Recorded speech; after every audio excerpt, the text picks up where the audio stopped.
থরথর করে কাঁপতে লাগলো। নবীজি বললেন, হাউইন আলাইক, ও মিয়া কাঁপো কেন, স্থির হও। তো তাও কাঁপে না, এই কাঁপাকাঁপি থামে না। নবীজি তার কাছে এনে বললেন, ইন্নী লাস্তু বিমালিকিন, আমি কোন রাজা বাদশা নই, আমার দিকে কাঁপতে হবে না। আল্লাহর হাবিব দেখলেন তাও লোকটা ইজি হচ্ছে না। আল্লাহর হাবিব তাকে বুকের সাথে জড়ালেন, বললেন, ইন্নামা আনা ইবনু মুরাআতুন মিন কুরাইশিন তাআকুলুল কদীর, আমি কুরাইশ বংশের। আমি এখানে শেষ করে দেই, পরে হায়াত বাকি তো মুলাকাত বাকি। এই হাদিসের এটা বলে আমি শেষ করে দিচ্ছি।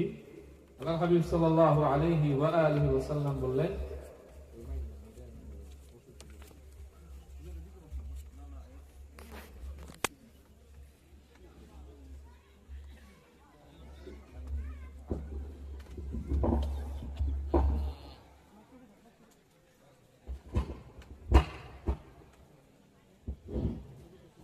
তো আল্লাহর হাবিব সাল্লাল্লাহু আলাইহি ওয়াসাল্লাম তাকে বুকে আগলে নিলেন, বললেন, ইন্নামা আনা ইবনু মুরাআতুন মিন কুরাইশিন তাআকুলুল কদীর,